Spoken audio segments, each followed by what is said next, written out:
This episode is sponsored by Cohesity. Cyber resilience isn't just about getting systems back online. It's about keeping your business operating when disruption strikes. That's the idea behind the Minimum Viable Company, or MVC, a trusted operating core for recovery. Cohesity built the MVC to help organizations identify the essential applications, data, people, and processes required to serve customers, maintain communication, protect revenue, and meet critical obligations. By restoring this trusted operating core first, organizations can reduce downtime, accelerate recovery, and maintain continuity while broader restoration efforts continue. It also provides a clear recovery target, enabling teams to focus resources where they will have the greatest business impact. Learn more at cohesity.com/resilience. That's cohesity.com/resilience. Cohesity, resilience everywhere.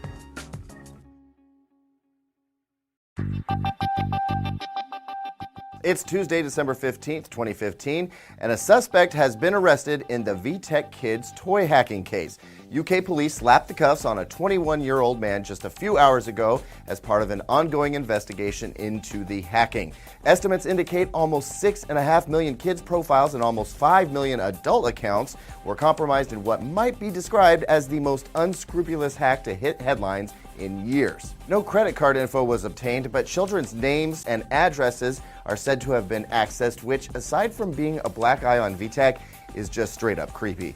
The suspect hasn't yet been named, but something tells us his next few days behind bars probably won't be so enjoyable. Happy holidays, creep. This is Darknet Diaries. True stories from the dark side of the internet. I'm Jack Resider.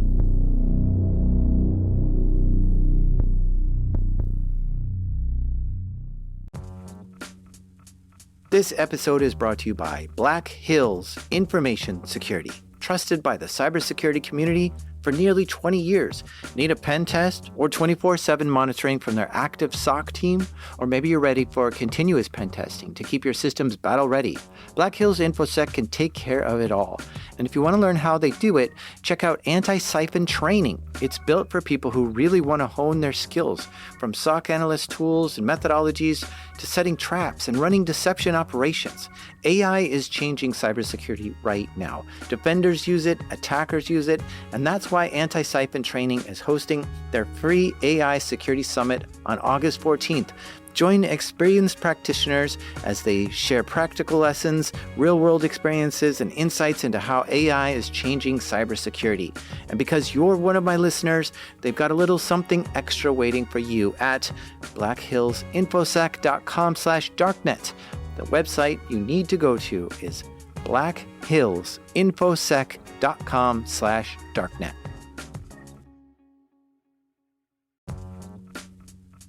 This episode is sponsored by Vanta. What's the one thing in business that's spreading as fast as AI? AI risk. Every new tool your team signs up for, every vendor that turns on AI features, every new integration, each one is an opportunity for something to go wrong. And most security programs weren't built for AI's pace of growth. Enter Vanta. Vanta is helping companies like yours watch for the risks that show up between audits, across your vendors, your AI tools, and your whole environment. How? The Vanta agent works like a 24/7 GRC engineer in the background, finding issues, drafting fixes for you, and cutting vendor assessment time by up to 50%. Whether you're a fast-growing startup or a global enterprise, Vanta is here to help you automate your security and compliance and earn and prove trust. Get started today at vanta.com/darknet. That's spelled VANTA. Vanta.com/darknet. Kids today see their parents using tablets and phones, and they want to play too. Toy makers have tried to capitalize this by offering child-friendly tablets and smartwatches. These kid-friendly devices are online and connected to the internet, just like any other tablet. They have features that let the child send messages from their tablet to their parent's phone. Not just chats, though. The kid can send pictures, videos, or voice recordings. VTech is one maker of these kind of kid-friendly devices. They make tablets and phone apps that are specifically designed for kids. When you buy a VTech tablet, it asks you to register the device. They ask for the parent's name and the physical address, as well as the username and password. Then the toy tablet also asks for the child's name, if they are a boy or a girl, and what their birthday is. It even suggests you take a picture of the child using the tablet to set up a profile. This registration allows the parent's phone to connect to their kid's tablets.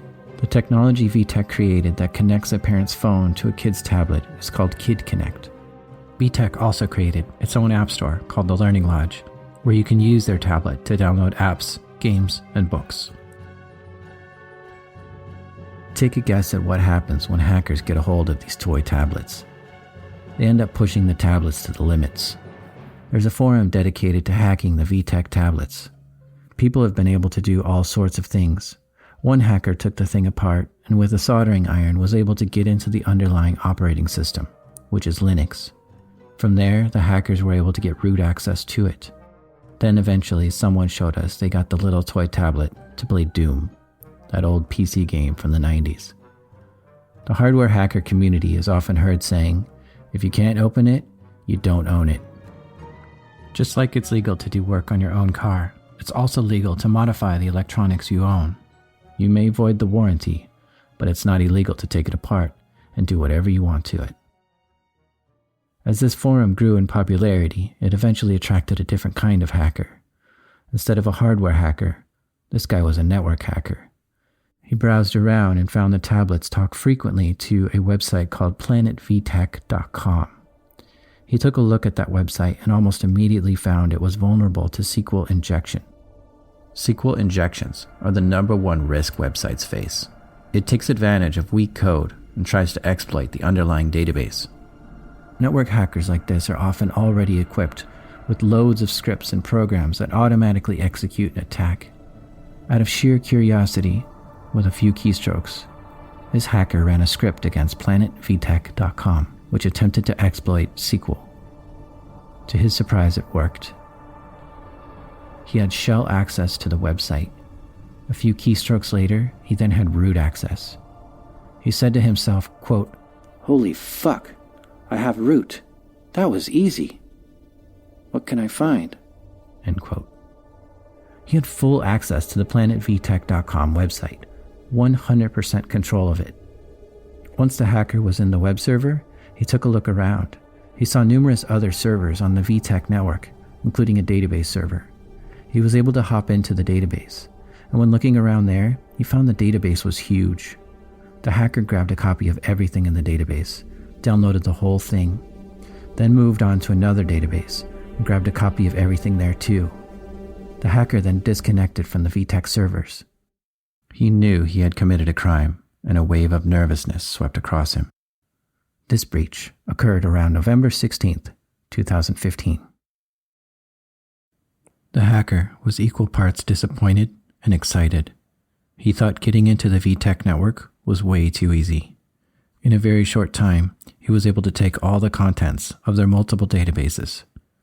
With a copy of the VTech database on his own computer, he was able to slowly go through it and see what data he had. The first thing he noticed was a table called Parent. It had the following fields: first name, last name, email address, encrypted password, secret question, secret answer, home address, IP address. As the hacker looked, he realized this is the entire user database for everyone who's registered at the site. There were 4.8 million people listed in this table. He could not believe his eyes.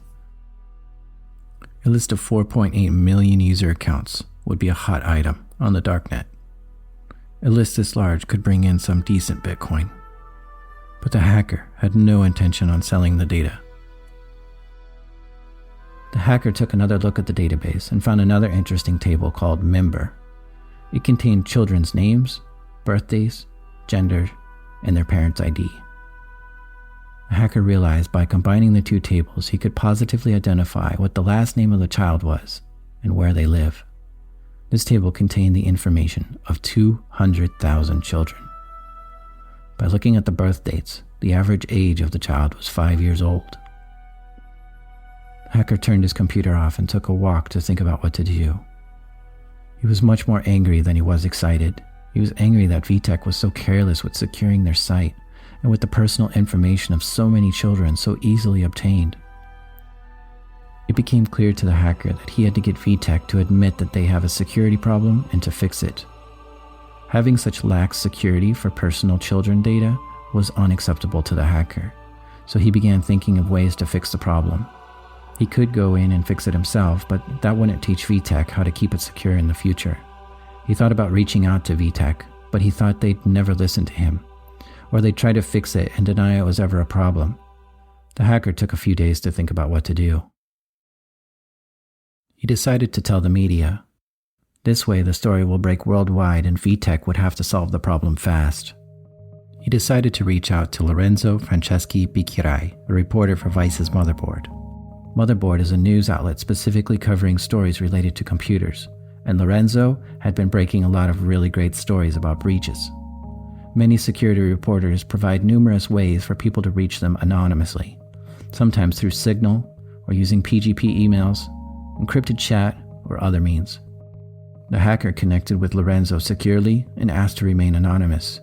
He gave Lorenzo the 4.8 million user records and the 200,000 children records and asked him to break the story.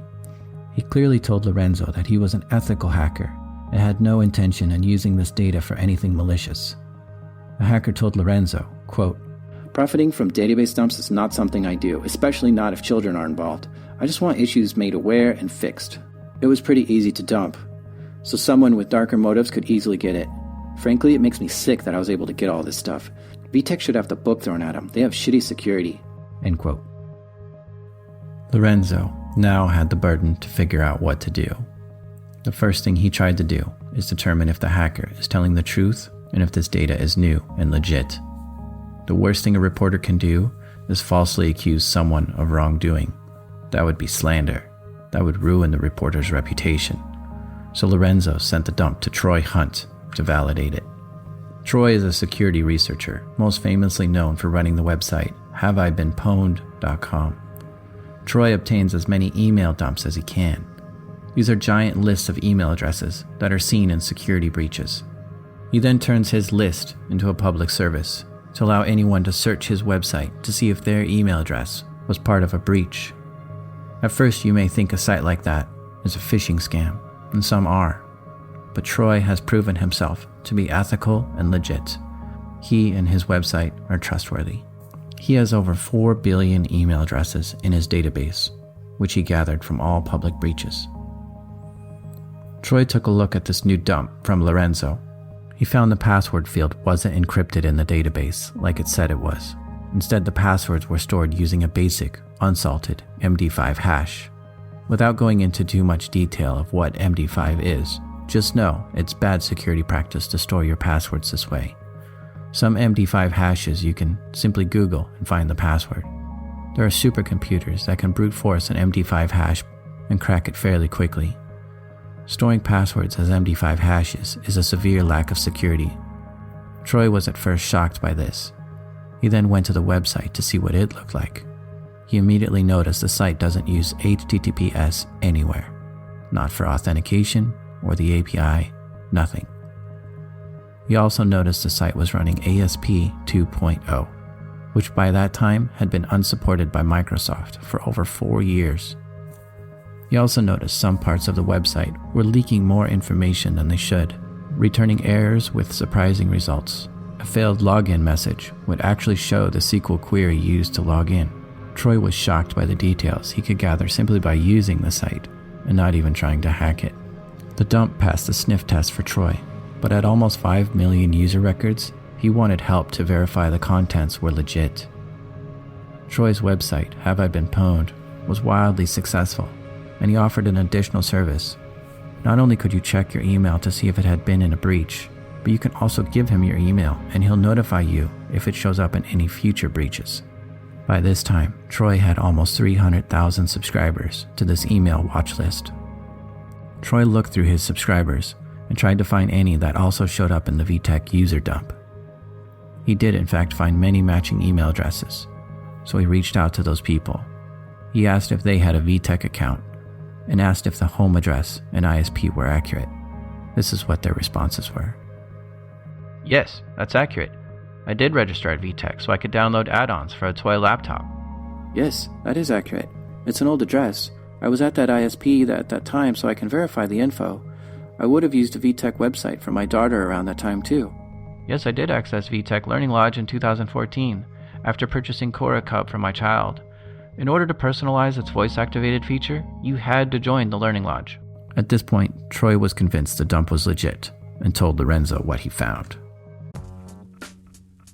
This episode is sponsored by Shopify.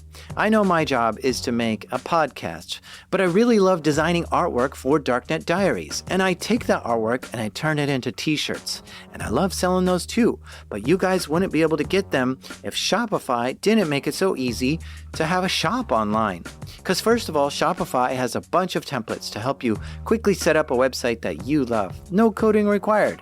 It's amazing seeing your merch on a professional-looking site for the first time. And then after you've set up your site with Shopify, you get to take advantage of Shopify checkout.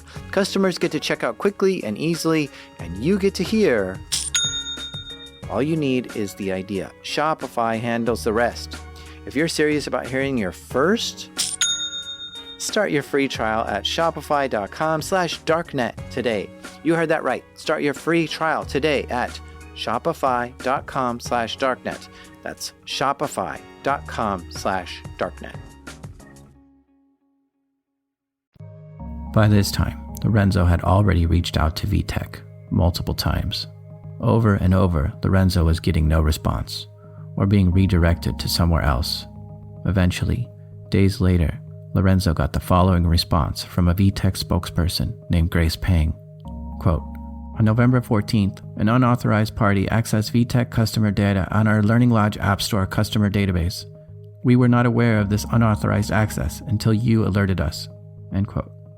VTech claims they received the email from Lorenzo, found evidence of the hack the next day, then 3 days later issued a press release and notified their customers through email. Their initial press statement was vague and unclear as to what was taken and who was impacted. They also said the passwords were encrypted, but technically MD5 hashing is not an encryption method. The date didn't line up either, because the data in the dump was timestamped 2 days after they said the breach took place. But they did take down the following websites: planetvtech.com, vsmilelink.com, and sleepybearlullabytime.com. Taking these websites down must have been a big decision for VTech. Imagine the App Store being down on your phone for over a month. No updates, no downloads, no sending messages between devices. Their toys lost major functionality during that time, but the company did the right thing by shutting the servers down. If not, they would have attracted many other hackers and had a much bigger catastrophe on their hands. Once the vulnerable websites were offline and a press statement was issued, Lorenzo then published his article indicating VTech suffered a data breach. He published all the details of what the hacker had given him.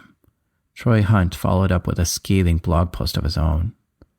The news spread quickly of VTech's poor security controls. Parents around the world were outraged their children's information was leaked. VTech is a company based in Hong Kong, but they have a large market in the US, Spain, UK, Germany, and France. VTech's stock began to tumble. Troy was also facing an ethical dilemma. His website, haveibeenpwned.com, allowed users to search emails that were seen in public data breaches. He added the 4.8 million email addresses to his site, but refused to make the children's names searchable. The hacker who broke into VTech took another look at the data he grabbed. To his surprise, he found even more data than he initially realized. There was a certain directory that had 190 gigabytes of data. As he looked through it, he found it contained over 100,000 pictures that children took with their tablets, watches, or laptops. Many of these photos were duplicates, blurry, or just black, so it was hard to guess as to how many actual photos there were. The hacker looked further through the files he took. He found there were chat logs, which went back a whole year. These would be all chat messages that were sent between the child's tablet and the parent's phone. Looking at the data even further, the hacker found a directory full of audio files. He opened one and played it. This is what he heard.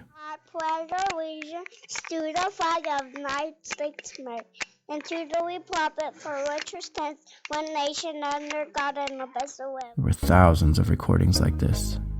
These are recordings of kids talking into their tablets.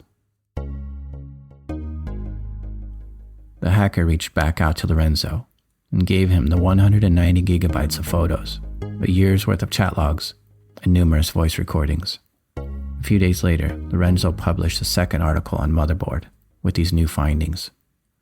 We are now able to see redacted pictures of children and hear their voices. This adds salt to VTech's wounds. More parents are realizing their child's personal information was not kept safe. The hacker told Lorenzo he was pleased with the way the news stories were spreading awareness of the problem. Quote, "It is as much coverage as I had hoped for." End quote. The hacker went on to say he might move to a new target, quote, "Maybe into VTech's competitors. I don't know." End quote. On December 1st, 2 weeks after the breach, VTech published an FAQ. It contained more information about the hack. VTech claims that not just 200,000 children accounts were taken, but instead that number was 6.3 million children accounts. But VTech did not admit that any photos were taken. Then U.S. Senators Edward Markey and Joel Barton sent VTech a letter pointing at the Children's Online Privacy Protection Act, otherwise known as COPPA, an act established in 1998 to protect children online. Their letter also consisted of 9 questions they wanted VTech to answer, such as, what information do you collect on children under 12? What do you use that information for? Do you sell any of that to anyone? What encryption is used to secure the data? VTech didn't immediately respond, but they eventually updated their FAQ to answer some of these questions. A week after the breach, VTech hired a security firm called FireEye to help with incident response. FireEye was able to find the security issues and resolve them. On January 25th, 2 months after the servers were taken down, they were partially restored. Users could update and register their devices again, but still could not use the App Store. A month after the breach, a specialized crime unit in England caught and arrested a 21-year-old man in a town west of London. He was arrested on a suspicion of unauthorized use of a computer, outlined in the Computer Misuse Act of 1990. The crime unit also seized multiple electronic items found. They also mentioned this may be related to VTech. But the press release did not say the name of the man they arrested. Lorenzo attempted to reach out to the hacker, but he never got a response. 2 months after the breach, Lorenzo was attending an electronics trade show and found one of the booths was VTech. They were launching a brand new line of products. These weren't for kids, though. They were selling smart light bulbs, door sensors, and security cameras. When Lorenzo asked the VTech marketing director if it's secure, he said they are, quote, going through penetration tests by a third party and everything is going to be very secure, end quote. The next month, VTech changed the terms of service on their website.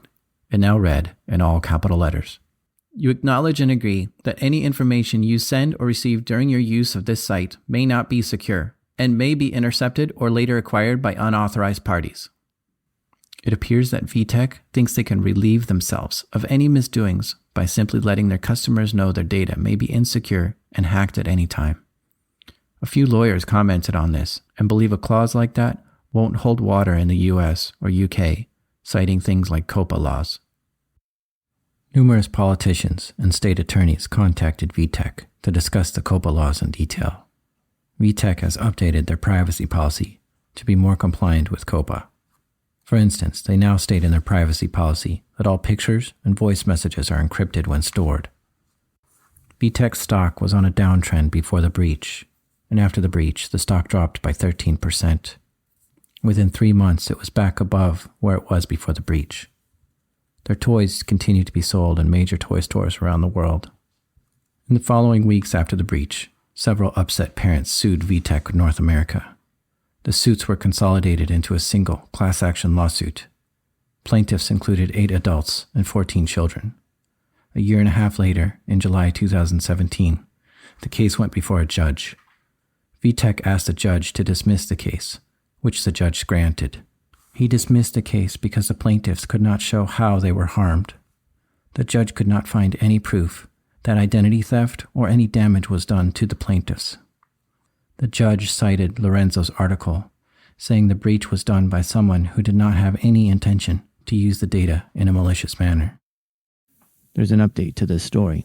On January 8, 2018, the FTC did find VTech to have violated COPA laws. VTech agreed to pay the $650,000 fine imposed by the FTC, but they also issued a press release saying they haven't violated any laws. They're also required to revise their security program and conduct security audits for the next 20 years. We have not seen the contents of this dump show up on any darknet site. This leads me to believe the hacker upheld his promise and not try to profit from the data he stole. The VTech FAQ had a question on it asking what happened to the hacker who was arrested. For over a year, the FAQ simply referred people to the press release put out by the crime unit that arrested him. The press release had very little information and didn't even include his name. In December 2016, over a year after the breach occurred, VTech updated their FAQ with a different answer to this question. They said the man who was caught simply received a formal police caution in November 2016. If this is true, it means he was detained for a full year before receiving a police caution. Police cautions are usually reserved for minor crimes to sometimes save on filling out full police reports, but still put the crime on the record. Perhaps the FAQ has a typo on the year. Even now, 2 years later, it's still unclear exactly what happened to the hacker. We don't know if he was arrested or not. We don't even know his name or his status. If he did only receive a police caution, then the story's over. But he might still be sitting in jail somewhere. While the hacker did commit a crime, his intention was simply to be a whistleblower, with his primary goal of improving the security of children's data.